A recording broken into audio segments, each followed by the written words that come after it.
नमस्कार। NB news देख रहे हैं आप और मैं हूं आपके साथ मुस्कान। स्वागत है आप सभी का एनबी न्यूज के स्पेशल बुलेटिन में।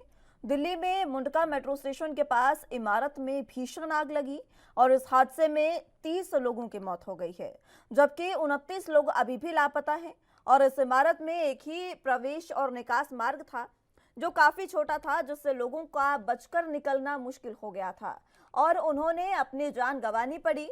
बड़ी बात यह है कि इमारत के मालिक ने ना तो दिल्ली नगर निगम से क्लियरेंस ले रखा था और ना ही उसके पास अग्निशमन विभाग से अनापत्ति प्रमाण पत्र यानी एनओसी थी। आग इमारत की पहली मंजिल पर लगी थी, जहां सीसीटीवी कैमरे और राउटर बनाने की कंपनी का ऑफिस है। बताया जा रहा है कि आग एसी में धमाका होने के बाद लगी थी। हादसे के बाद पुलिस उपायुक्त समीर शर्मा ने बताया कि कंपनी के मालिक हरीश गोयल और विजय गोयल को घटना के संबंध में गिरफ्तार कर लिया गया है। उन्होंने बताया कि इमारत के मालिक मनीष लाकड़ा के खिलाफ भी मामला दर्ज किया गया है। मनीष लाकड़ा ऊपरी मंजिल पर रहता था, फिलहाल फरार है।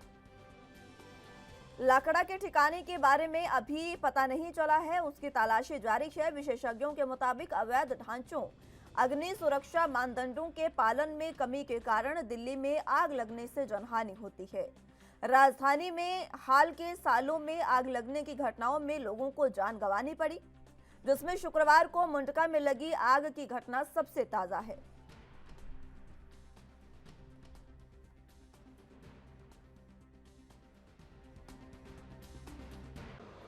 देखिए, बड़े दुख की बात है और ये राजनीति का तो मामला है नहीं। मैं मेरी संवेदनाएं जताता हूँ जिन्होंने, जिस परिवार ने अपने वहाँ से किसी को गंवाया है, मेरी उनके प्रति संवेदनाएं हैं। जहाँ पर भी मेरा कांग्रेस का कार्यकर्ता उन परिवार को मददरूप का हो सकता है, मेरा अनुरोध है कि उन्हें मदद करें। वहाँ पे भाजपा और आम आदमी की सरकारें हैं। ये हादसा कहीं नहीं होना चाहिए, उसका जो पहले से प्लानिंग होना चाहिए, वहाँ कहीं ना कहीं तो चूक ज़रूर रही है।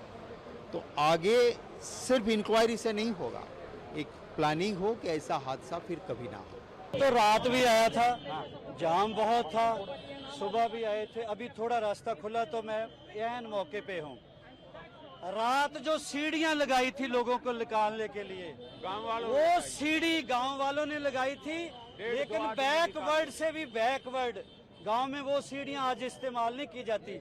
उस सीढ़ी से आइडिया लगा लो कि हमारा लेवल क्या है। वो सीढ़ियां लगनी चाहिए थी। ऊपर फाइबर से भरा हुआ टूट भी नहीं रहे, शीशा होता, इवन लोहा भी, फाइबर टूटना बड़ा मुश्किल है। एक ही रास्ता था, लोगों ने छलांगे दे मार के जान बचाई है। 100-125 लोगों ने फिर भी मिलके जो बच गए हैं, शुक्र है। इंजर्ड है वो बच जाए, शुक्र है। लेकिन मुआवजे से कोई काम नहीं चलेगा, इससे सबक लो। मैं ये कहता हूँ, पूरी दुनिया की दौलत दे दो, एक बच्चा मुझे वापस करके दिखाओ। हमें भी, मैं अपने आप को भी दोषी समझता हूँ, औरों को भी, जो एनओसी देते उसको भी, जो बिल्डिंग का मालिक उसको भी। जितना डिपार्टमेंट है इस बिल्डिंग से, या ऐसी बिल्डिंग से एनओसी देने वाला, फायर डिपार्टमेंट से लेके सब, वो सब गुनाहगार है। इमीडिएटली इंक्वायरी हो, वो ना हो जैसे होता है, कौन आँख को चाहिए एक उम्र सर होने तक, कौन जीता है तेरी जुल्फ के सर होने तक। सदियों कभी जगजाहरी नहीं रिपोर्ट हुई, अभी कहेंगे जी एसआईटी बैठा दी है, इंक्वायरी होगी। कभी आज तक पब्लिक को पता चला है?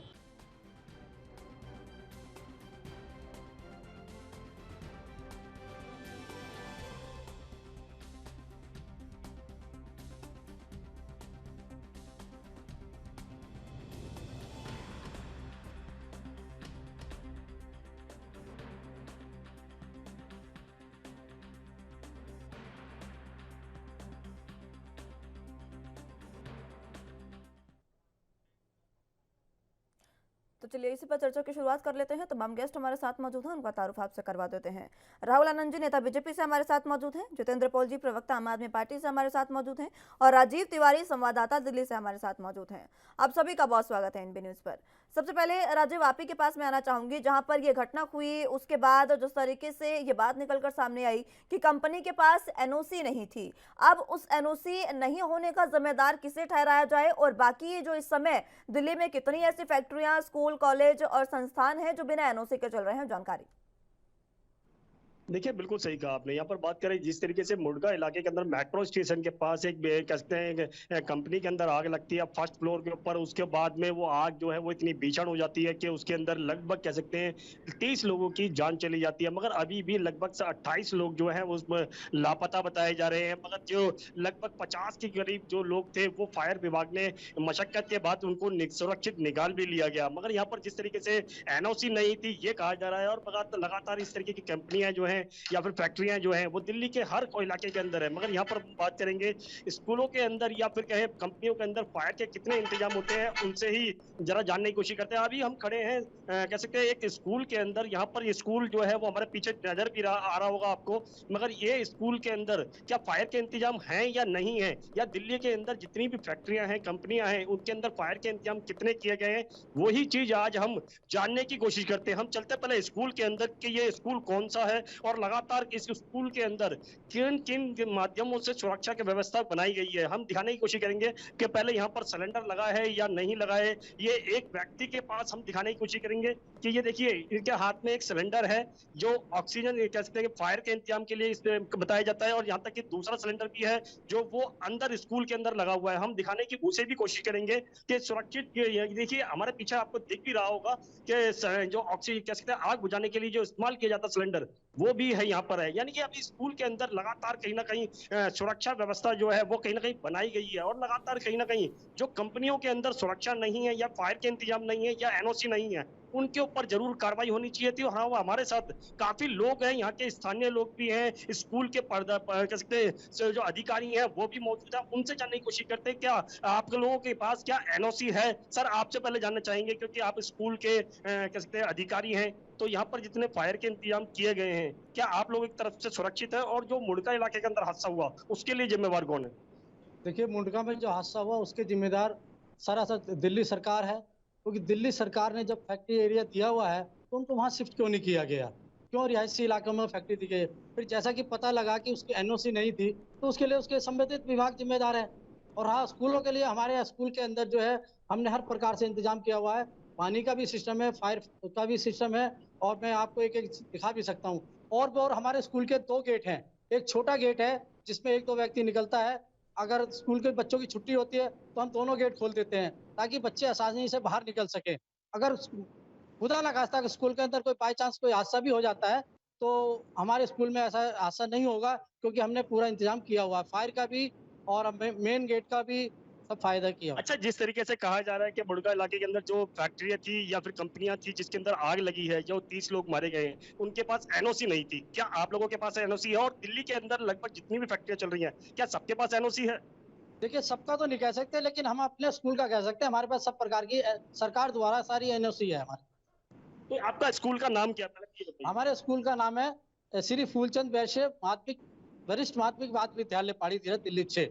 देखिए, हम दिखाने की कोशिश करते हैं, स्कूल का बोर्ड भी हमारे पीछे आपको नजर आ रहा होगा, ये स्कूल का नाम भी है, और लगातार कहीं ना कहीं जो एनओसी के लिए बात की जा रही है कि कंपनी के पास एनओसी नहीं थी, क्या फैक्ट्री मालिक के ऊपर कार्रवाई की जा रही है। दिल्ली सरकार ने भी कहा कि जो भी दोषी है उसके ऊपर कार्रवाई की जाएगी, मगर इस तरीके की जितनी भी फैक्ट्रियां चल रही हैं क्या सब पर कार्रवाई होगी या सिर्फ एक फैक्ट्री के ऊपर ही कार्रवाई होती नजर आएगी? जी राजीव, फिलहाल जिस तरीके से ये देखा गया कि उस कंपनी का ना तो निगम से क्लियरेंस था कि कंपनी जो बिल्डिंग है वो बनाई कैसे जाए, और ना ही एनओसी उस कंपनी ने ली थी, जिसके बाद गैर इरादतन हत्या का मामला दोनों मालिक पर दर्ज कर लिया गया। लेकिन इसके लिए जिम्मेदार किसे समझा जाए? क्या सिर्फ वो लोग जिन्होंने एनओसी नहीं ली? क्या फायर डिपार्टमेंट को इसका जो जिम्मा है वो नहीं उठाना चाहिए था कि कौन सी कंपनी के पास जो एनओसी है वो है या नहीं, ये देखना चाहिए था? देखिए, इस सवाल का जवाब जो है हम जनता से ही जानने की कोशिश करेंगे, क्या कि जिस तरीके से कहा जा रहा है कि कंपनी मालिक के ऊपर एनओसी नहीं थी, उसके पास फायर के इंतजाम नहीं थे, और जो गेट था वो एक ही गेट था जिसकी वजह से कहीं ना कहीं इतना बड़ा हादसा हुआ। मगर यहाँ पर जिम्मेवार कौन है ये जरूर सवाल बनता है, क्योंकि हम जनता से ही जानने की कोशिश करेंगे। आपसे जानना चाहेंगे कि जो कंपनी के अंदर हादसा हुआ या फिर कहीं इतनी बड़ी आग लगी उसके जिम्मेवार कौन थे? एनओसी नहीं है, बार बार कहा जा रहा है कि एनओसी नहीं थी उस कंपनी के पास, मगर इस तरीके की कंपनियां जो हैं या फैक्ट्रियां जो हैं वो लगातार हर दिल्ली के हर कोने के अंदर हैं, मगर यहाँ पर जिम्मेवार कौन है ये जरूर जानना चाहिए।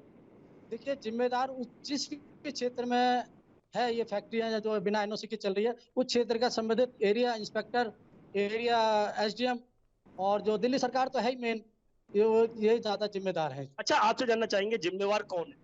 वही है जी, इसका नाम क्या, जिम्मेदार। क्या आप लोगों को किसी को पता है कि जिस तरीके से ये हादसा हुआ, 30 लोगों की मौत हुई और लगातार इसके लिए जिम्मेवार कौन है?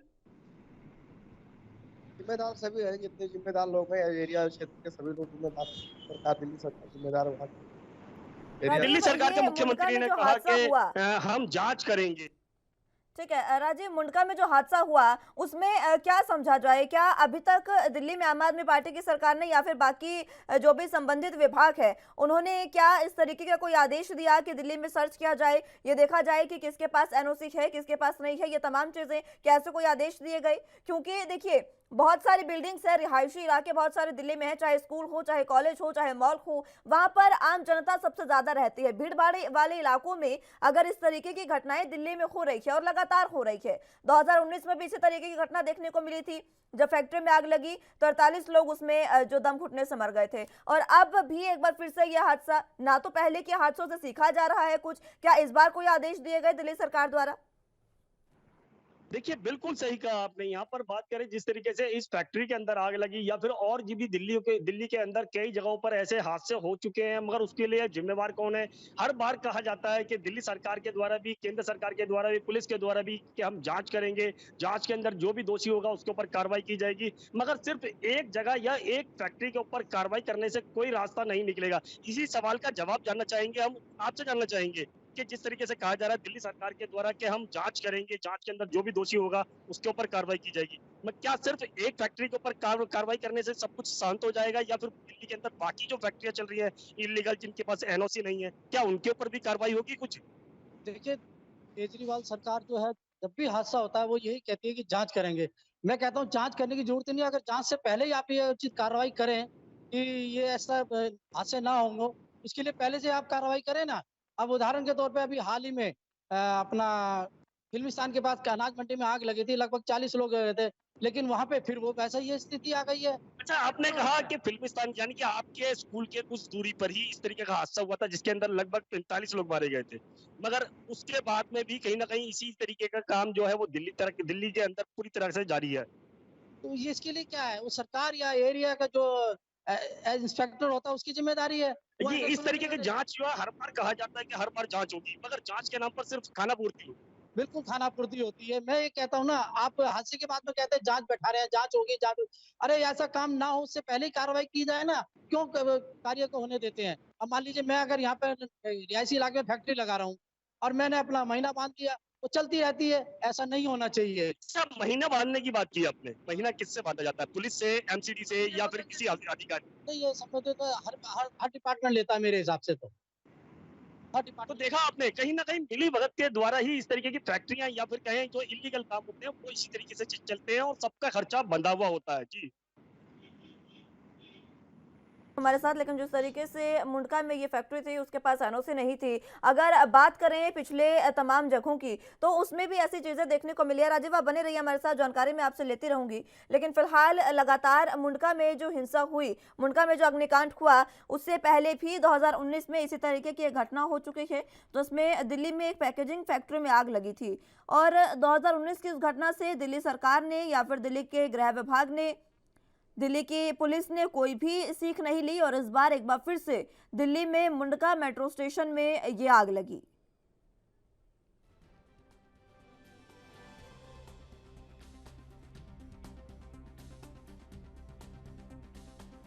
आपको बता दें कि 2019 की अगर बात करें तो जब 2019 में एक पैकेजिंग फैक्ट्री में आग लगी थी उसमें 43 के करीब जो लोग हैं उनकी मौत हुई थी। और सीसीटीवी, इस बार जो आग लगी है वो सीसीटीवी फैक्ट्री में लगी है जिसमें 150 लोग काम कर रहे थे, तभी एकदम से एसी में धमाका हुआ और इस तरीके की जो घटना है वो सामने आई। अभी पीछे की ही बात है, 9 अप्रैल की बात है जब आनंद पर्वत और आज़ाद मार्केट में भी आग लगी थी।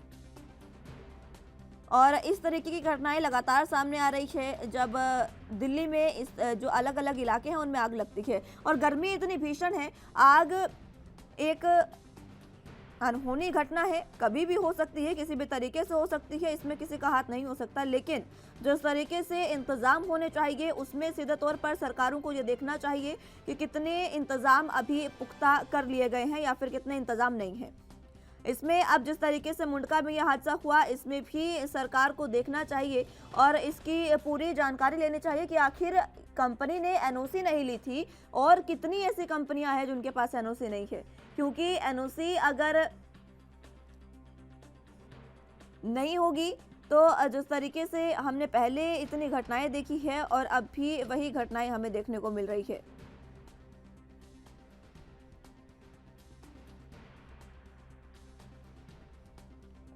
आपको बता दें कि दिल्ली के मुंडका मेट्रो स्टेशन के पास एक इमारत में भीषण आग लगी थी।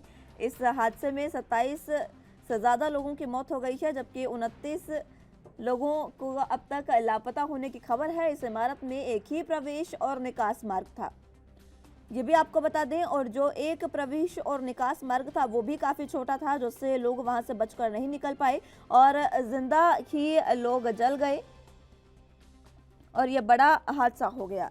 इस बीच आपको ये भी बता दें कि सबसे बड़ी बात इसमें समझने वाली ये है कि इमारत के मालिक ने ना तो दिल्ली नगर निगम से क्लियरेंस ले रखा था और ना ही उसके पास अग्निशमन विभाग से अनापत्ति प्रमाण पत्र यानी एनओसी थी। आग इमारत की पहली मंजिल में लगी थी, जहां सीसीटीवी कैमरे और राउटर बनाने का काम हो रहा था। तभी अचानक से एसी में धमाका हुआ और आग लगी और ये जो हादसा है ये हुआ, जिसमें 27 से ज़्यादा लोगों ने अपनी जान गंवाई। अब विशेषज्ञों की अगर बात करें तो विशेषज्ञों का सीधे तौर पर यह कहना है कि अवैध ढांचों, अग्नि सुरक्षा मानदंडों के पालन में कमी के कारण दिल्ली में आग लगने से जनहानि होती है। राजधानी में हाल के सालों में आग लगने की घटनाओं में लोगों को जान गंवानी पड़ी है, जिसमें शुक्रवार को मुंडका में लगी आग ये जो है वो सबसे ताज़ी घटना है।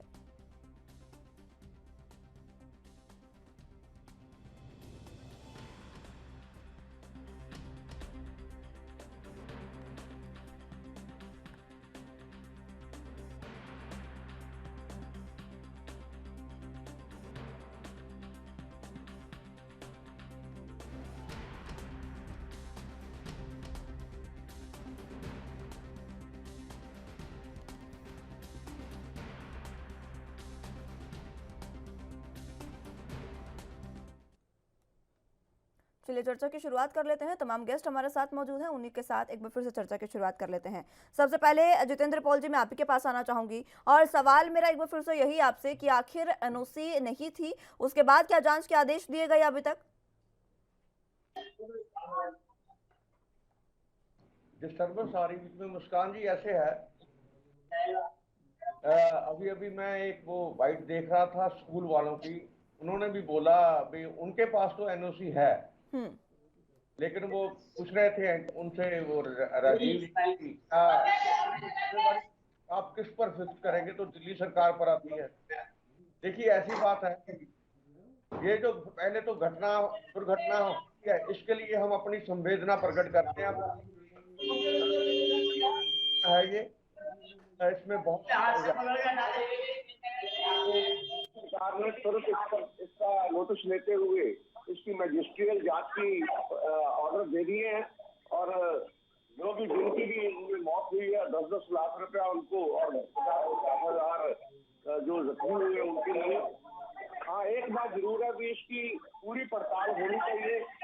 कितनी बिल्डिंग्स हैं विदाउट एनओसी चल रही है, इनके पास एनओसी थी या नहीं थी, ये तो इंक्वायरी के बाद ही मालूम हुआ। लेकिन ऐसी दुर्घटनाएं ना हो, इसके लिए कार्रवाई करनी बहुत जरूरी बनती है। तो कौन करेगा कार्रवाई? आप बता दीजिए, क्या प्लान है आपके पास कार्रवाई करने का? क्या कुछ अभी तक आपने किया? मजिस्ट्रेट जांच को छोड़कर बताइएगा। हाँ, इसकी जांच के ऑर्डर दे दिए गए हैं। डिप्टी सीएम इसमें बहुत एक्टिव हैं। उन्होंने ये पूरे दिल्ली सरकार ही करेगी। इसकी पूरी जांच होने के बाद ही पूरे दिल्ली में जो भी जितने भी बिल्डिंग्स हैं, जिसमें एक ऑफिस की में अगर मान लीजिए 4 कार्यालय बनने हैं, लेकिन उसने 10-10 बना रखे हैं, अपने 20-20 बना रखे हैं, ये सभी की जांच होगी। चलिए ठीक है, राहुल आनंद जी आपके पास आना चाहूंगी, क्योंकि देखिए जिम्मेदारी दोनों की है और दोनों ही इस समय हाथ धोते नजर आ रहे हैं अपनी जिम्मेदारी से, और अपनी नाकामी का ठीकरा एक दूसरे पर फोड़ते नजर आ रही है पार्टियां। गृह विभाग केंद्र के अंडर है, गृह मंत्री इसको संभालते हैं क्योंकि, और जो फायर डिपार्टमेंट है वो दिल्ली पुलिस के अंडर आता है, तो सीधे सीधे एनओसी की जिम्मेदारी तो दिल्ली की हुई, दिल्ली पुलिस की हुई, फायर डिपार्टमेंट की हुई। लेकिन मुस्कान जी, चर्चा की शुरुआत करने से पहले जो अप्रिय घटना घटी है उसके लिए मैं संवेदना प्रकट करता हूं और साथ ही उन आत्मा और की शांति के लिए प्रार्थना करता हूं। अगर वास्तविक रूप से देखा जाए तो दिल्ली के अंदर जो ये आग लगने वाली जो समस्या, जो आज इन घटनाओं जो घटना शुरू हो गई है उसमें अगर हम चर्चा करें तो एक उपहार अग्निकांड है, उसके अलावा करोड़ बाग होटल में लगी आग है, बवाना औद्योगिक क्षेत्र में हादसा, दिलसाद कॉलोनी में हादसा, 2017, 2018, 2019 इस प्रकार की घटना घटते गई है। अब यहाँ सवाल ये उठता है कि जो बयानबाजी की जा रही है आम आदमी पार्टी की तरफ से, तो मैं बस एक ही आग्रह करूंगा कि जो बड़ी बड़ी मशीनें कर दी गई थी उनके तरफ से और ये दावा किया गया था कि ये आग लगने से ये तुरंत काबू की जाएंगी, तो वो मशीनें कहाँ हैं कि जब आग लग जाती है और उस मशीन का आता पता नहीं चल पाता है। और ये भी कहा गया था कि रोबोटिक टाइप के मशीनें हैं, जहां आदमी नहीं पहुंच पाएगा वहां ये जाकर वहां पे आग बुझाकर वहां से बचाकर लेकर आएंगी। तो ये जो दावा इन्होंने किया था, एक तो वो यहाँ पे फिर से नजर आ रहा है। दूसरी बात, उन्होंने एक बयान में एक बात ये भी कही थी कि इसमें दिल्ली पुलिस मुख्य दर्शक रह गई, तो इसमें दिल्ली पुलिस का कौन सा रोल आता है, थोड़ा ये समझा दिया जाए कि दिल्ली पुलिस ने वहां डंडे ले जाकर, गोली पिस्टल ले जाकर आग पे काबू करेगी, या दिल्ली सरकार के अधीन में जो अग्निशमन यंत्र हैं और जो मशीनें रखी गई हैं वो आकर आग बुझाएगा, ये एक कॉलेज क्लियर हो जाए। हर वक्त राजनीतिकरण अच्छी बात नहीं होती है। और मैं आपको एक बात और बताना चाहूंगा, जो एमटीडी को एक करने का जो फैसला किया गया है वो इसीलिए किया गया है कि भविष्य में आने वाली घटनाओं को रोका जा सके। शुरुआत की जा चुकी है जिसकी हम जिम्मेवारी भी लेंगे कि हम एमटीडी को एक करेंगे और जो भी ऊंच नीच जो देखने को आज के समय में मिल रहा है वो ना मिले भविष्य में। एक बात और कहना चाहूंगा, जो पार्टी हर वक्त राजनीतिकरण करती है और हर वक्त केंद्र सरकार पे या मोदी सरकार पे आरोप प्रत्यारोप करने से बाज नहीं हटती है, जो एड कंपनी हो चुकी है इन दिनों, अगर वो अपना एड का 10% भी जनता के बीच में जाकर दे दे तो मुझे लगता है कि ये दशा और दिशा बदल सकती है। जिन लोगों ने भरोसे के साथ दिल्ली में अरविंद केजरीवाल जी को पदस्थापित किया है, उनका सम्मान करते हुए कम से कम अपनी जिम्मेदारी और नैतिक जिम्मेदारी उनको तय कर देनी चाहिए। एक बात और बोलूंगा कि जब से ये सत्ता में आए हैं तब से लगातार दिल्ली की दशा और दिशा बिगड़ती जा रही है। आप चाहे जहांगीर सांप्रदायिक तनाव को उठा लीजिए या अन्य बातों को ले लीजिए, जो दिल्ली के अंदर खास करके राष्ट्रीय राजधानी की अगर ऐसी दशा और दुर्दशा होने लगे तो जाहिर सी बात है कि ये खेद प्रकट करने योग्य बात है। और एक बात तो ये भी सामने आई है कि कंपनी के पास, कंपनी निगम से क्लियरेंस भी नहीं लिया था, यानी कि कंपनी अवैध हुई एक तरीके से। तो जब आपका बुलडोजर एक सिलेक्टिव जगह पर चल रहा है, आप शाहीनबाग पर बुलडोजर चला रहे हैं, जहांगीरपुरी पर आप बुलडोजर चला रहे हैं, तो ऐसी फैक्ट्रियों पर बुलडोजर क्यों नहीं चलता आपका? देखिए, जहाँ तक बात बुलडोजर की है तो बुलडोजर ने अपना काम करना शुरू कर दिया है और मैं आपको इस चीज के लिए भरोसा भी दिलाता हूँ आपके चैनल के माध्यम से और आपको भी कि जल्दी ही वो बुलडोजर ऐसे कारनामे करेगा जो तुष्टीकरण वाली जो राजनीति करते हैं उन सबकी इमारतों को ये ध्वस्त करेगा। और अब वक्त आ गया है और लोग भी जागरूक हो गए हैं। एक सिलेक्टिव जगह पर आप बुलडोजर चला रहे हैं, ऐसे संवेदनशील इलाकों पर आप बुलडोजर चला रहे हैं, लेकिन जो अवैध फैक्ट्रियां हैं उन पर बुलडोजर नहीं चल रहा है। अवैध फैक्ट्रियां जो इस तरीके से बनी बिना निगम के क्लियरेंस के, 15 साल से काबिज है निगम में बीजेपी, उसके बावजूद भी बिना क्लियरेंस के इस तरीके की जो फैक्ट्रीज है वो बन रही है। और दूसरी बात ये कि आप अपनी जिम्मेदारी से भाग नहीं सकते हैं। दिल्ली सरकार ने जो नहीं किया वो नहीं किया, दिल्ली सरकार की गलती, लेकिन फायर विभाग, फायर डिपार्टमेंट तो केंद्र सरकार के अंडर आता है। क्या उन्हें ऐसे आदेश नहीं दिए गए कि उनको जांच करनी चाहिए कि एनओसी किस कंपनी के पास है, किस कंपनी के पास नहीं, किस संस्थान के पास है, किस संस्थान के पास नहीं? ये तमाम चीजें जांच करनी चाहिए थी।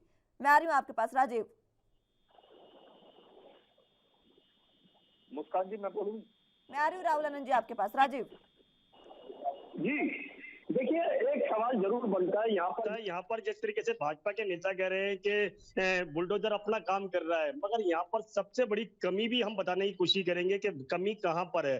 जब ये फैक्ट्री बनाई जाती है या इस तरीके की फैक्ट्री बनाई जाती है, तो वहां पर जब कह सकते हैं ये फैक्ट्री जो है वो रेड लाइन के अंदर है, यानी कि सबसे बड़ा सवाल बनता है यहाँ पर फैक्ट्री बननी ही नहीं चाहिए। नंबर 2, यहाँ पर जिस तरीके से बनाई गई है उसके अंदर वहां के जो जेई अधिकारी हैं उनकी जानकारी के अंदर ये चीज जरूर होगी और उन्होंने अपना हिस्सा जरूर लिया होगा। नंबर 3, यहाँ पर दिल्ली पुलिस के जितने अधिकारी होते हैं वहां पर भी बीट ऑफिसर होते हैं और हर बीट के अंदर इस तरीके के जितने भी काम होते हैं उन बीट ऑफिसरों के पास भी पैसा जाता है। नंबर 4, यहाँ पर जो जितने भी इलाके के जो नेता होते हैं, चाहे वो आम आदमी पार्टी के हों या फिर भाजपा के हों या किसी और पार्टी के हों, सबका हिस्सा बंधा हुआ होता है। यानी कि इतने लोगों को हिस्सा देने के बावजूद भी अगर ईमानदारी से वो व्यक्ति काम करेगा तो सोचिए उसके बाद बचेगा क्या। इसीलिए उसको बेईमानी करनी पड़ती है, और चाहे वो एनओसी के तौर पर हो या फिर कहें फैक्ट्री के अंदर इलीगल तरीके से काम करने को लेकर हो या फायर के इंतजाम ना हो, इसी तरीके से चोरी की जाती है। और इसी तरीके की फैक्ट्रियां जितने भी हैं वो दिल्ली के हर इलाके के अंदर चल रही है।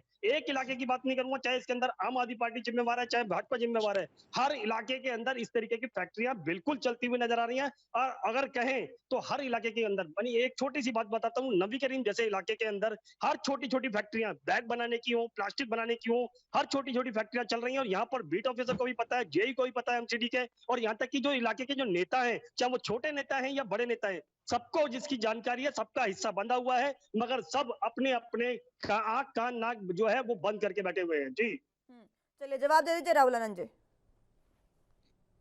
देखिए, जो आपके पत्रकार जो ग्राउंड रिपोर्टिंग अभी कर रहे हैं फिलहाल, उनकी बातों में कितनी सत्यता है ये तो प्रमाणित होगा आने वाले समय के हिसाब से। लेकिन मैं इतना जरूर कह देता हूं कि एमसीडी को एक कर भारतीय जनता पार्टी ने एक कदम आगे इसलिए बढ़ा दिया है कि आने वाले समय में कोई आरोप प्रत्यारोप का दौर ही ना बचे। और जो हम ईमानदारी और खास करके जो जीरो टॉलरेंस की जो हम बात करते हैं भ्रष्टाचार की नीतियों को लेकर, इनको भी रोकने के लिए एमसीडी एक होना बहुत जरूरी है। मैं आपके बात से ये ताल्लुकात जरूर रखता हूं अभी के समय में कि जो गलतियां हुई हैं उसको फाइंड आउट करके उसके ऊपर कार्रवाई करने की आवश्यकता है। और मीडिया का वो रूप भी देखना आवश्यक है। खास करके मैं उन लोगों की बात कर रहा हूं जो जगह के हिसाब से अपनी राजनीतिक जमीनें तलाशा करते हैं। आज उनके लिए भी जिम्मेदारी तय होती है कि जहांगीरपुरी में और शाहीन बाग में जाकर जब आप बैठकर घंटों वक्त बिताते थे और जब बुलडोजर चला तो आप लोग आकर उस बुलडोजर को रुकवाने लगे, तो वो लोग आज कहाँ रहते हैं। इसलिए ये सच्चाई जानना बहुत आवश्यक है। और यही नहीं, मैं आपको एक बात और बोलूंगा कि ईमानदारी से पत्रकारिता करने वालों का हमेशा सम्मान है। चाहे कटघरे में सत्ता पक्ष खड़ी हो या विपक्ष खड़ी हो, उनको सवाल के जवाब को शालीनता के साथ देना है।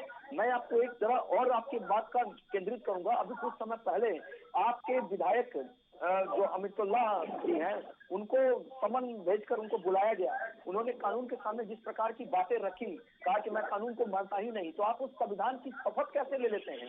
ऐसे लोगों को दिया ही क्यों जाता है माहौल बिगाड़ने के लिए?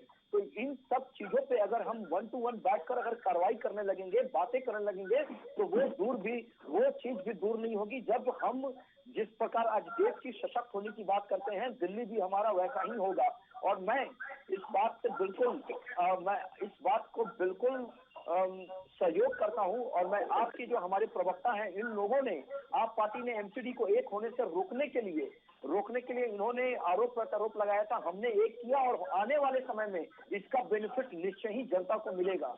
जनता ने देखिए राहुल आनंद जी, अमानतुल्लाह खान की बात बाद में कर लेंगे। उन्होंने जो कहा उन्होंने वो सही कहा, जो नहीं कहा वो अलग बात है। लेकिन फिलहाल बात एनओसी की है। मैं आपके पास आना चाहूंगी जितेंद्र पॉल जी। फिलहाल जिस तरीके की जो अगर ये सवाल बीजेपी पर है, क्योंकि गृह विभाग केंद्र के अंडर है, तो दिल्ली सरकार हाथ पर हाथ रखे तो बैठी नहीं रहेगी। क्या आपके अंडर जो जमीनें, जो भी फैक्ट्रीज आ रही है, या फिर यूं कहिए कि स्कूल्स तो आपके अंडर आते होंगे, क्या उनमें पूरी तरीके से व्यवस्था है? नहीं है। एक स्कूल में तो राजीव पहुंचे हैं, लेकिन बाकी स्कूलों में ऐसी व्यवस्था नहीं है। बच्चे छोटे छोटे वहां पर होते हैं। एनओसी क्यों नहीं दी जा रही है? मुस्कान जी, ऐसा दिल्ली में 2 तरह की सरकार, तो अपनी आम आदमी पार्टी की सरकार तो है ही है, वहाँ जो यूनियन यूनियन टेरिटरी को चला रही है। दूसरा एमसीडी है, जैसे ये भाजपा के प्रवक्ता बोल रहे थे, इन्होंने 3 को 1 कर दिया। अजी 3 को 1 करने से क्या फायदा होगा? ऐसी दुर्घटनाएं तो हो रही हैं। क्यों नहीं एनओसी दिया, क्यों नहीं इसकी जांच पड़ताल की पहले? तो दिल्ली सरकार ने क्या सीखा इन घटनाओं से? हमारे दिल्ली सरकार के जितने भी स्कूल हैं सभी के पास एनओसी है और सभी के पास एंट्री और एग्जिट वाले रास्ते हैं।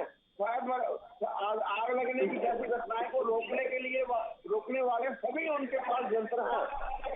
अभी एक स्कूल की मैं देख रहा था भाई, तो उन्होंने भी बताया कि उनके पास भी एग्जिट वाला रास्ता भी है। ये मुझे मालूम नहीं ये एमसीडी का स्कूल है या दिल्ली सरकार का स्कूल है, लेकिन हमारे जो स्कूल है जिस पर डायरेक्ट दिल्ली सरकार, ठीक है, इस पर भी एक रिपोर्ट जरूर तैयार की जाएगी।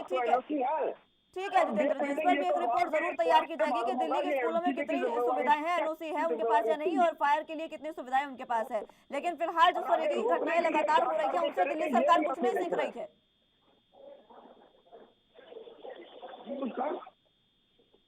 जो आपने कहा कि दिल्ली में स्कूलों के पास पूरी सुविधा है फायर की और अग्निशमन यंत्र उनके पास है, इस पर भी एक रिपोर्ट तैयार करके दिखा देंगे आपको। लेकिन फिलहाल जो घटनाएं हो रही है उनसे आपने क्या सीखा? सिर्फ आप ठीकड़ा तो नहीं फोड़ सकते म्यारू राजीव, सिर्फ ठीकड़ा तो आप नहीं फोड़ सकते हैं। दिल्ली सरकार हाथ पर हाथ रखे तो बैठी नहीं रहेगी वहां पर। दिल्ली सरकार के जितने भी स्कूल हैं और दिल्ली सरकार की, सुनिए, अच्छा चलिए एक बात बता दीजिए, एक बात बता दीजिए जितेंद्र पॉल जी, जो अग्निशमन जो गाड़ियां होती हैं वो तो दिल्ली सरकार के अंडर है, कितनी सुविधाएं आपने दे रखी हैं उसमें? अग्निशमन की जो गाड़ियां हैं, फायर ब्रिगेड की जो गाड़ियां होती हैं वो दिल्ली सरकार के अंडर होती हैं, कितनी सुविधाएं हैं उन गाड़ियों में? देखिए दिल्ली सरकार जो सुविधाएं दे सकती है उन्होंने तो दे रखी है। अब ऐसी घटना जो दुर्घटना वापरी है वो उसके लिए ये तो देखना पड़ेगा ना उसमें क्या क्या कमजोरियां थी, कौन कौन उसमें जिम्मेवार था, और एक बिल्डिंग में इतने ज्यादा ऑफिस कैसे खोली उन्होंने, ये तो बाद में देखना पड़ेगा ना। और भविष्य में आप अगर सब कुछ बाद में देखते रहेंगे तो फिर पहले करते क्या है? आप हाथ पर हाथ धरे बैठे हैं सभी। देखिए जो दिल्ली सरकार ने करना वो तो दिल्ली सरकार करती है, लेकिन जहाँ एलजी की इंटरफेरेंस आ जाती है या एमसीडी जो जिस पर एमसीडी का कंट्रोल है उसमें दिल्ली सरकार क्या कर सकती है? ये भाजपा प्रवक्ता ने जहांगीरपुरी वाली इंसिडेंट का जिक्र किया और सीधे सीधे वो बीजेपी वाली कार्रवाई है। पुलिस ने उसको 3 जुलूस खोलने की निकालने की कैसे उनको परमिशन दे दी?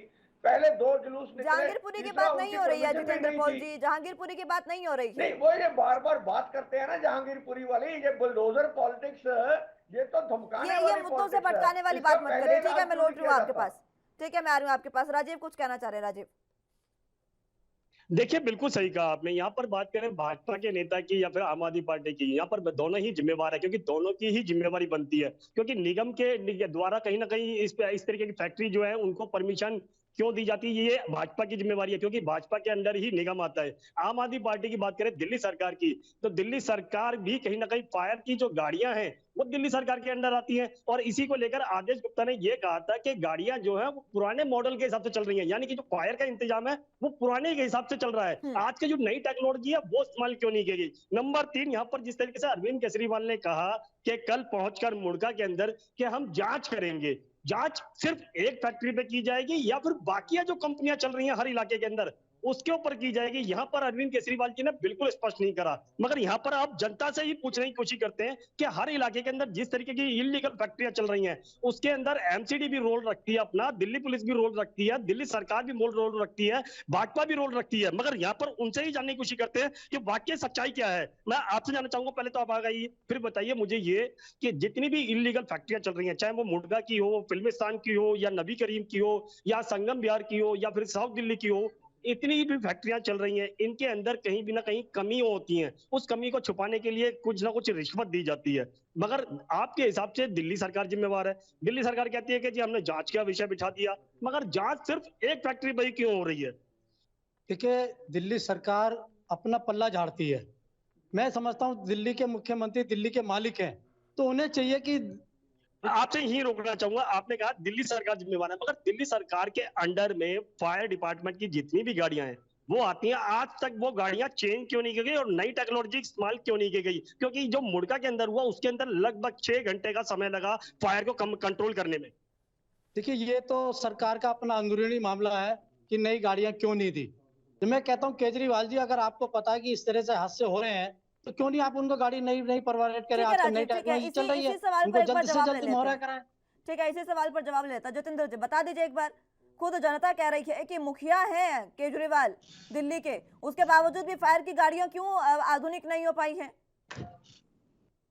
बिल्कुल मुस्कान जी, मानते हैं इस बात को। केजरीवाल जी दिल्ली के मुखिया हैं और फायर ब्रिगेड की गाड़ियां जो हैं उनको अपग्रेड करना चाहिए।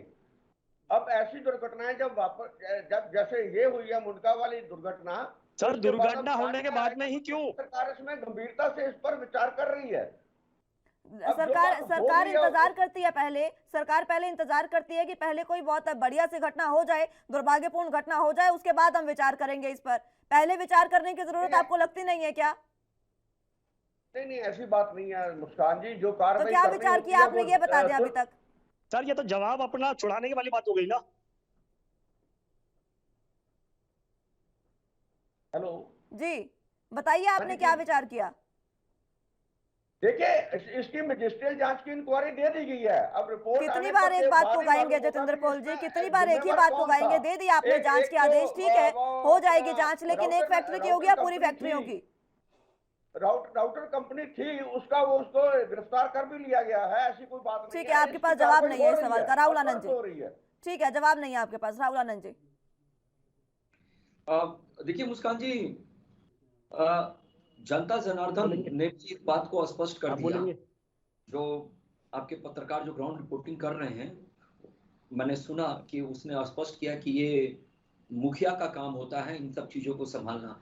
लेकिन यहाँ जो मुखिया है वो राष्ट्रीय स्तर का नेता बनने के लिए इतना ज्यादा उतारू हो चुका है कि उसको अपने क्षेत्र में क्या नुकसान हो रहा है इसके ऊपर उनका ध्यान ही नहीं जा रहा है। इनको पंजाब, राजस्थान और अन्य जगहों पे इनको सरकार बनानी है, इसलिए ये उस पे ज्यादा ध्यान दे रहे हैं, इस पे नहीं दे रहे हैं। मैं आपको जानकारी के लिए एक साझा कर देता हूं कि उत्तर दिल्ली के जो नगर निगम के जो कमिश्नर हैं, और सरकार ने आदेश भी दे दिया है कि 6 जोन में डीसी को निर्देश दिया गया है कि 6 जोन में 48 घंटे के अंदर जो 10 से 12 मानक तय की गई है उसके अंदर बताने के लिए कि किन इलाकों में क्या लगा है, और अगर लगा है तो वो कितना अपडेटेड है या नहीं है।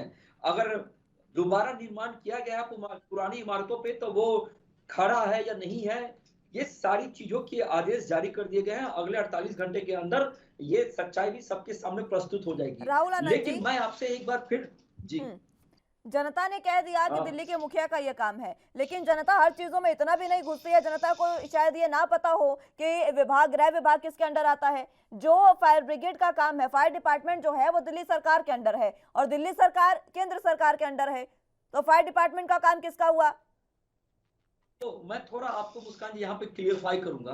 कुछ दिन पहले एलजी को लेकर, मैं आ रही हूँ आपके पास, मुझे बता दीजिए, कुछ दिन पहले एलजी को लेकर एक विवाद छिड़ा था। आज से करीब 1 साल पहले मैं आप ही के चैनल पर बैठा था, जिसमें दिल्ली सरकार और केंद्र सरकार के अधिकारों को अलग किया गया था। जो कंफ्यूजन जो हो रहा था उस कंफ्यूजन को दूर करने का काम किया गया था। और आपको मैं बता दूं कि दिल्ली के अंदर संसद में ही कानून बनेंगे, ये बाबा भीमराव अंबेडकर जी ने ही लिखा था।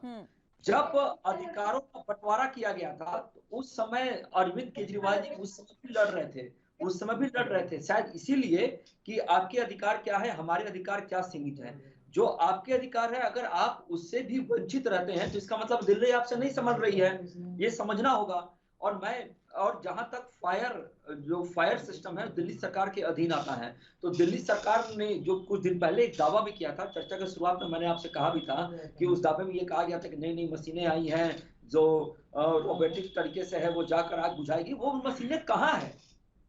आपने बस बरगलाने का काम किया जनता को, और जनता ने आपको चुनकर भेजा अच्छा काम करने के लिए, और आप जनता को फ्री में बिजली और फ्री में पानी देकर आगे का रास्ता आप बंद कर देते हैं। तो शायद यही, अगर अभी भी मुस्कान जी आपसे मैं अनुरोध करता हूं कि इस विषय को इतना चर्चा किया जाए कि हर व्यक्ति जाने इस चीजों को कि इनके दिल्ली सरकार के क्या अधिकार हैं और केंद्र सरकार के दिल्ली में क्या अधिकार ये है, इस पर जब उससे ये चर्चा स्थिति होगी क्लियर इस हो पर भी जाएगी। कोशिश करेंगे चर्चा करने के राहुल आनंद साहब, लेकिन बात सीधी सी ये है कि अभी जो समय चल रहा है उसमें जो दोनों सरकारें हैं वो आपस में इसी बात पर उलझी हुई हैं कि कौन सा अधिकार क्षेत्र किसका है, कौन सा विभाग किसका है। इसी बातों पर जब उलझी हुई हैं, सुनिए सुनिए, इसी बातों पर जब उलझी हुई है दोनों सरकारें, तो इसमें सबसे ज्यादा भला जो है वो किसका हो रहा है ये बता दीजिए। जनता का तो बेड़ा गर्क होता जा रहा है, जनता को तो कोई भला नहीं है इसमें। दोनों पार्टियां जब आपस में ही उलझी हैं तो जनता इसमें सबसे ज्यादा पिस रही है। मुस्कान जी, मैं एक बार पुनः अपनी बात को रिपीट करना चाहूंगा कि जनता का भला किसी भी सरकार को काम करने में है। अगर आपकी जो जिम्मेदारी तय होती है वो आप निभाएं, हमारी जो जिम्मेदारी तय है वो हम निभाएंगे। लेकिन मैं आपको एक बात और बता दूं, 2011 में जब दिल्ली एमसीडी को तोड़ा गया था, 3 भागों में किया गया था, उसके बाद से केजरीवाल जी की सरकार है और अब देख लीजिए एमसीडी की क्या स्थिति रह रही है। कर्जे में जा रही है, हर वक्त कर्जे में, यहाँ तक कि सैलरी जुटाने का भी नहीं होता है। कचरा उठाने के लिए जब इनके पास पैसा नहीं होता है तो ये ठिकरा फोड़ देते हैं। दिल्ली एमसीडी के अधिकारी अपना घर भरने, अगर अपना घर भरना छोड़ दें तो बहुत सारा बजट आ जाएगा दिल्ली एमसीडी के पास। आ रही हूँ मैं आपके पास, जतेंद्र पॉल जी, मैं आ रही हूँ आपके पास, आ रही हूँ जतेंद्र पॉल जी। देखिए मुस्कान जी, ऐसा है, ये जैसे जब ऐसी दुर्घटनाएं होती हैं तो इसमें राजनीति नहीं होनी चाहिए, ये हम मानते हैं। लेकिन जैसे मैं राहुल जी को आप मानते हैं लेकिन समझते नहीं है, करते नहीं है, इस बात पर अमल नहीं करते हैं। नहीं, वो बात समझने वाली है ना। लेकिन जैसे ये लोग बोल रहे हैं भी इसमें ये जो दुर्घटना हुई इसमें क्या केजरीवाल जी की राजनीति कहाँ से आ गई? केजरीवाल जी केंद्र में जाना चाहते, केजरीवाल जी ये कर रहे हैं, केजरीवाल जी वो कर रहे हैं। काम तो एमसीडी का है, काम तो एमसीडी ने करना है, एनओसी देने हैं। चलिए ठीक है, एमसीडी ने काम नहीं किया, एमसीडी ने काम नहीं किया, एमसीडी की गलती है। आपने अपनी गाड़ियों को कितना सुविधाजनक बना दिया, एक एमसीडी बनाने का फैसला ले लिया। तो आपने अपनी फायर ब्रिगेड की गाड़ियों को कितना सुविधाजनक बना दिया जतेंद्र पॉल जी, कितनी आधुनिक बना दी अपने फायर ब्रिगेड की गाड़ियां। फायर ब्रिगेड का भी हो रहा है नवीनीकरण, कब होगा, कब होगा? 4 साल, 5 साल, 10 साल, 15 साल बाद, जब आधी दिल्ली जलकर खत्म हो जाएगी तब होगा क्या? इसमें ज्यादा रोल एमसीडी का ही है।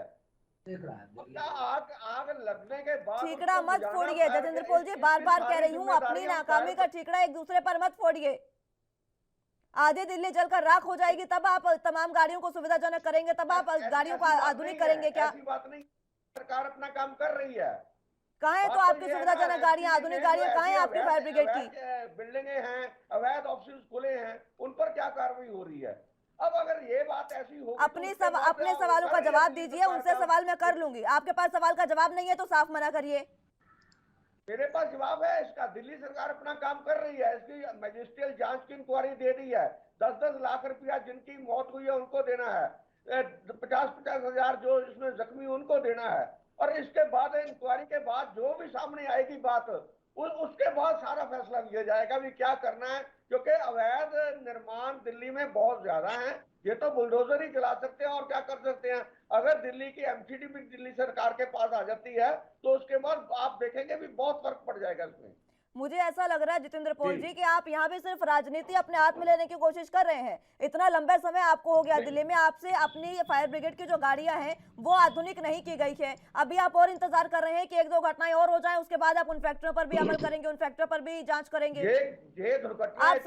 आप ये बताइए, सुनिए, आप इतना बता दीजिए कि आपने जांच के आदेश दे दिए दिल्ली में किन स्कूलों के पास एनओसी है, किनके पास अग्निशमन यंत्र कितने हैं, क्या आपने इसके आदेश दिए? क्या आपने ये जानने की कोशिश की और कितनी ऐसी फैक्ट्रियां चल रही है अवैध? एक मिनट मुस्कान जी, दिल्ली का अगर कोई भी स्कूल नया खुलेगा, जो भी स्कूल खुलता है उनके पास एनएससी होता है, वो खोल आप पुराने स्कूलों का आंकलन नहीं करेंगे क्या? मेरी बात सुने, पुराने स्कूलों का आंकलन नहीं करेंगे आप? देखिए, दिल्ली का कोई भी आईसीएसई का, सीबीएसई का स्कूल है या दिल्ली बोर्ड जो नया बना उनका स्कूल है, उनके स्कूल पे क्यों जा रहे हो? है। एक भी स्कूल ऐसा नहीं है जिनके पास एनओसी नहीं है, और एक भी स्कूल ऐसा नहीं है जिसमें फायर को रोकने के लिए यंत्र नहीं लगे हुए। है कि आम आदमी पार्टी ने अपना एक ऑरा बना रखा है कि हमें सिर्फ इसी मुद्दे पर बात करनी है, इससे इतर बात नहीं करनी है। इस वजह से आप एक मुद्दे पर पकड़ कर बैठ जाते हैं। ठीक है, आप जवाब तो दे नहीं रहे हैं ना। क्या दिल्ली, आप मुझे इतना बता दीजिए, आपने आदेश दिए, आपने जितनी भी दिल्ली में फैक्ट्रियां हैं, जितने भी संस्थान हैं, जितने भी शॉपिंग मॉल हैं, कोई भी जगह ले लीजिए, जो फैक्ट्रियां, जो बिल्डिंग बड़ी बड़ी हैं, आपने जांच के आदेश दिए, उनके पास फायर ब्रिगेड के कितने, उनके पास अग्निशमन के कितने यंत्र हैं, उनके पास कितनी जो ये आग बुझाने की तमाम सुविधाएं हैं वो है, उनके पास एनओसी है या नहीं? क्या आपने इस बात का जिक्र किया, आदेश दिए? हाँ या ना में बताइएगा। देखिए हाँ या ना? मुस्कान हाँ या ना जी, में बताइए जितेंद्र पॉल जी, सिर्फ सीधा सा सवाल है मेरा आपसे। जितनी भी बिल्डिंग एमसीडी के पास है, उनकी एनओसी की जिम्मेवारी हमारे पास कैसे आ जाएगी?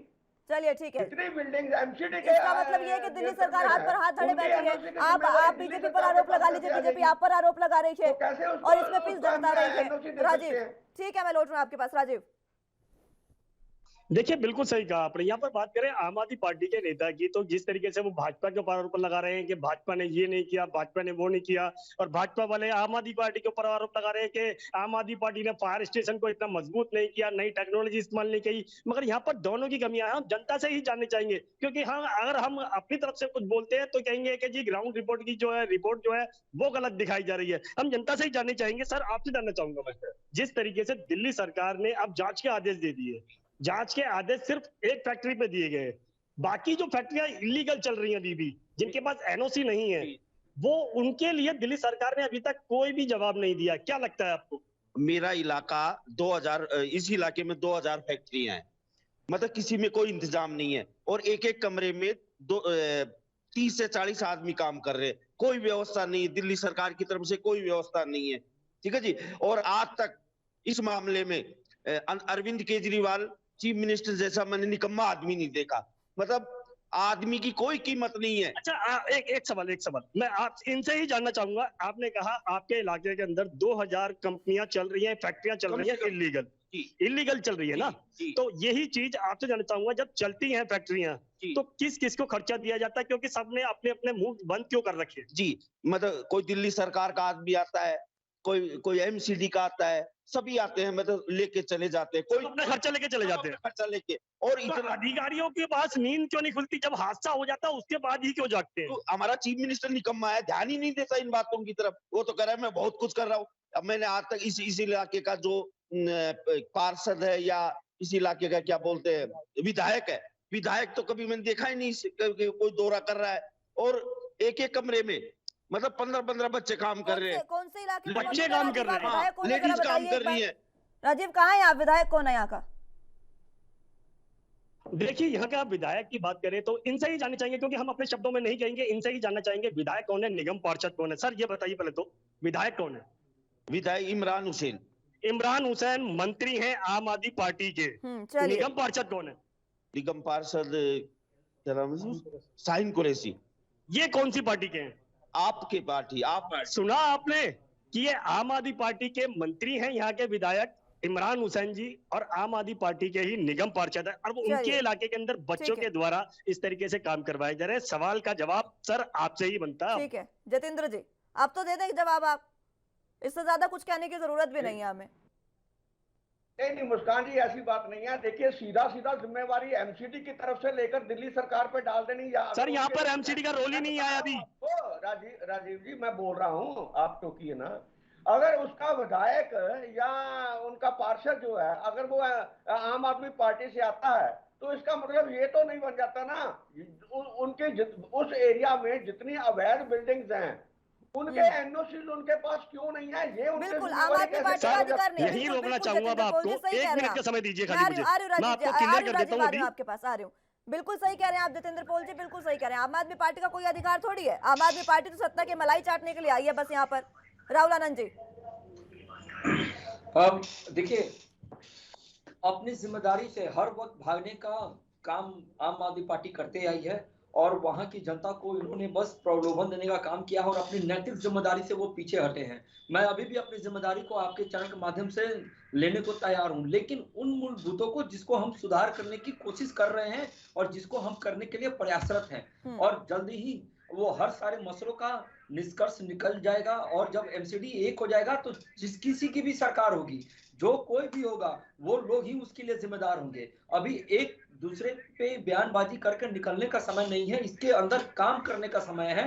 और जो लोगों ने अपनी जान गंवाई है उनको 10 लाख रुपए देकर 10 लाख रुपए देकर उनके लिए संवेदना प्रकट नहीं की जा सकती है। उन चीजों को हम वापस नहीं कर सकते हैं। समय है कि जब आपकी पार्षद हैं और आपके विधानसभा में जीते हुए विधायक हैं, तो आप जिम्मेदारी तय कीजिए, क्योंकि आप उन लोगों के ही इशारे पे इन सब कार्यों को होने देते हैं। इसको रोकने की जिम्मेदारी आपकी बनती है, आप करिए। जहां बीजेपी है वहां बीजेपी करेगी।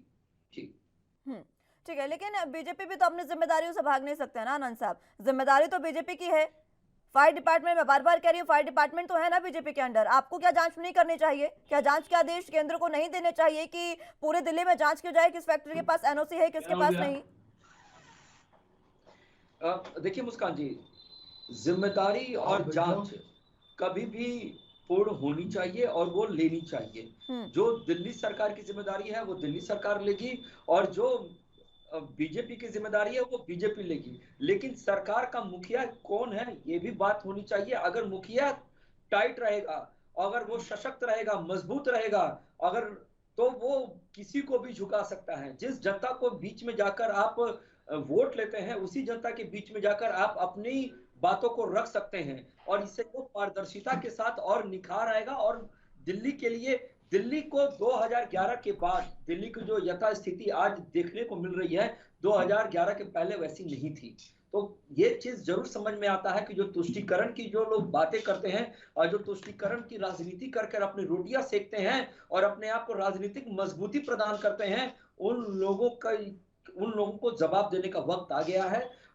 एमसीडी की घटना, एमसीडी के अंदर जो भी घटना घट रही है या जो भी आग लग रही है, चाहे 2016 की बात कर लीजिए, 17 की बात कर लीजिए, 18 की बात कर लीजिए या अभी की बात कर लीजिए, इसमें अभी भी कोई सुधार नहीं हुई है। सुधार करना अति आवश्यक है, और जो भारतीय जनता पार्टी को करना है, दिल्ली सरकार, केंद्र सरकार को करना, वो केंद्र सरकार कर रही है। चलिए एक रिक्वेस्ट है मेरी आपसे, एक सवाल छोटा सा, एक रिक्वेस्ट है मेरी आपसे। अब तो आप ही अपील कर लीजिएगा कि जितनी भी फैक्ट्रियां हैं उनको एनओसी के लिए जांच के आदेश दे दिए जाए। इतना तो कर सकते हैं, क्योंकि भीषण गर्मी है, बहुत ज्यादा गर्मी है आनंद साहब, बहुत ज्यादा गर्मी है। और जब लोड पड़ता है तो देखिए, एसी में धमाके की वजह से ही तो हादसा हुआ।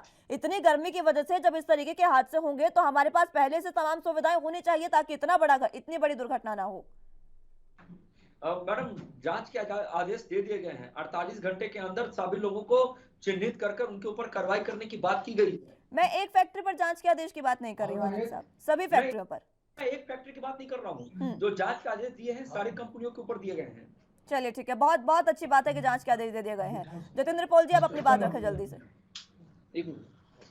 देखिए मुस्कान जी, ऐसा है जैसे मैंने पहले भी 2 बार बोला है कि ये दुर्घटना ही ऐसी है जिस पर संवेदना प्रकट करनी चाहिए, सभी को करनी चाहिए। इसमें राजनीति नहीं होनी चाहिए। अब इसके बाद, जांच के बाद जो भी सामने आएगा, जितनी जल्दी सामने आएगा, बात तो उसकी है भी, इसको डिले ना किया जाए।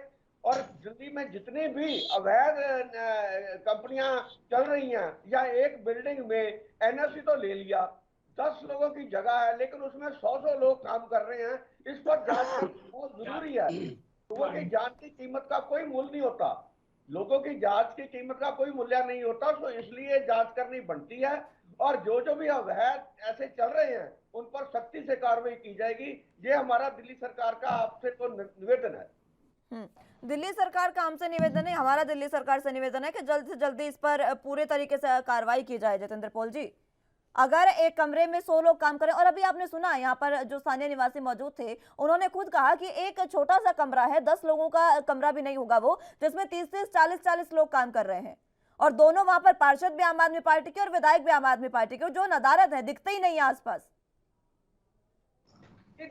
मुस्कान जी, ऐसा है, मैंने पहले भी बोला भी, एक पार्षद आम आदमी पार्टी का हो या विधायक आम आदमी पार्टी का हो, इससे सारी जितनी भी दिल्ली में ओवरऑल अवैध बिना एनओसी के कंपनी अपने इलाके का तो कर ले। अगर पार्षद और विधायक अपना इलाका संभाल ले तो पूरी दिल्ली की व्यवस्था सुधारने की जरूरत नहीं पड़ेगी। ये बात ठीक है, उनको संभालना चाहिए, बिल्कुल संभालना चाहिए उनको अपना इलाका, और पहले से ही इस पर जांच का, इस पर देखना चाहिए था, एक चेक रखना चाहिए था कि हमारे उनके एरिया में कितनी कितनी कंपनियां हैं जिनके पास एनओसी नहीं है।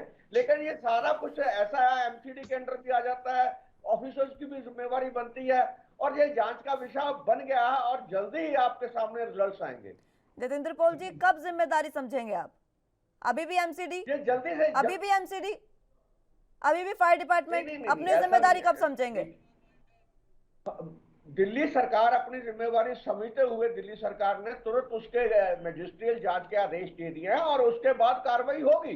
दिल्ली सरकार चलिए ठीक है, नहीं करेगी। फिर से मजिस्ट्रेट जांच के आदेश दे दिए गए हैं। एक फैक्ट्री पर मजिस्ट्रेट जांच के आदेश दिए गए, इस हादसे पर जांच के आदेश दिए गए, लेकिन सभी फैक्ट्रियों पर नहीं दिए गए। अपील मेरी आप दोनों से ही रहेगी कि जल्दी से जल्दी जांच के आदेश दिए जाएं और ये जो घटना है, इस तरीके की दुर्भाग्यपूर्ण घटना दोबारा ना हो, इसकी व्यवस्था पूरी की जाए सभी संस्थानों में। बहुत बहुत शुक्रिया आप सभी का हमारे साथ जुड़ने के लिए और तमाम चर्चा हमारे साथ करने के लिए। जब आपका भी बहुत शुक्रिया। फिलहाल जिस तरीके से ये भीषण अग्निकांड हुआ, दुर्भाग्यपूर्ण ये घटना थी, लेकिन आगजनी की ये घटना बार बार दिल्ली में होती जा रही है। इस घटना ने एक बार फिर से 2019 की याद दिला दी। 2017, 18, 19 लगातार साल दर साल इस तरीके की घटनाएं हो रही है। और 2019 की बात करें तो पैकेजिंग फैक्ट्री में आग लगी, 43 लोगों की मौत हुई। उसके बावजूद भी अभी तक दिल्ली सरकार इससे कुछ नहीं सीख पाई है। अभी घटना हुई है, इसमें भी 30 से ज्यादा लोगों की मौत की खबर सामने आ रही है। देखना होगा कि अब दिल्ली सरकार और बीजेपी की सरकार क्या इन तमाम चीजों को सुधार कर सभी संस्थानों को सुधार पाएगी या नहीं, ये देखने वाली बात होगी। फिलहाल के लिए मेरे साथ बस इतना ही। तमाम अहम खबरों के लिए आप देखते रहिए एएनबी न्यूज। नमस्कार।